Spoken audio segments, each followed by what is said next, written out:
Hello, I'm Bruce Fitness, National Academy of Sports Medicine Master Trainer, and I want to make a video to help with lower back pain. One of the major causes of lower back pain is simply tight hip flexors. There's others, there's weak core, weak glutes, and I've demonstrated some exercises and the ways to attack those in other videos. In this video though, I want to talk about how to lengthen your hip flexors. If you stand up from a desk and you immediately feel sharp pain in your lower back, that's tight hip flexors that have gotten shorter while you're sitting or while you're driving or while you're watching TV.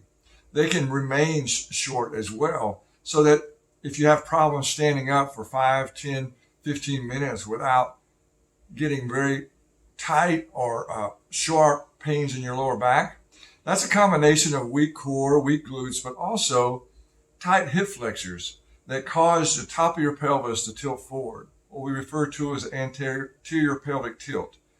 That really puts stress and strain on your lower back in an immediate way. If you can do these hip flexor stretches and you immediately feel some relief in your lower back, that's a major cause for it. So let's look at it. There's two basic hip flexor stretches that are easy to do.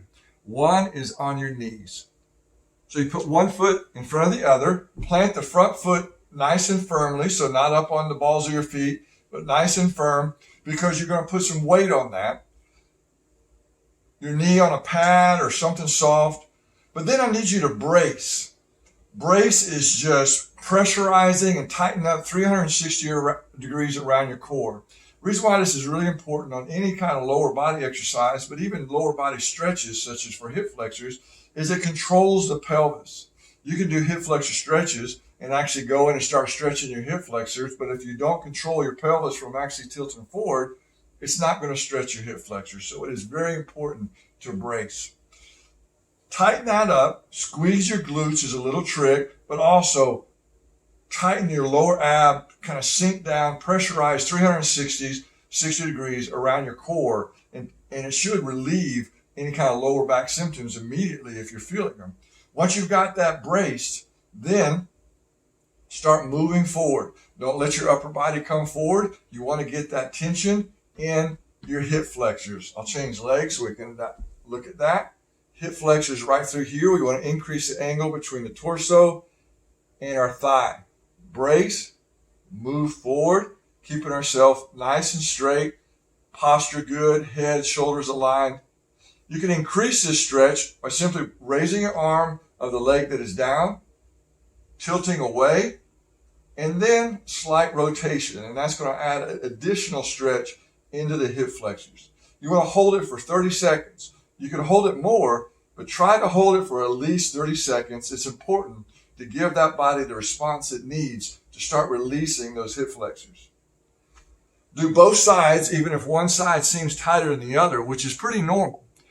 Having one side tighter than the other not only causes the anterior pelvic tilt, but also cause another rotation in your pelvis that adds to lower back pain and in particular sciatic pain as well. The other method is standing up. So I'm going to stand up and demonstrate this. Going to lose the top half of me, but what you want to see is the lower half in the stretch anyway. This one is similar to a lunge, but unlike a lunge, you want to plant your back heel down to the ground.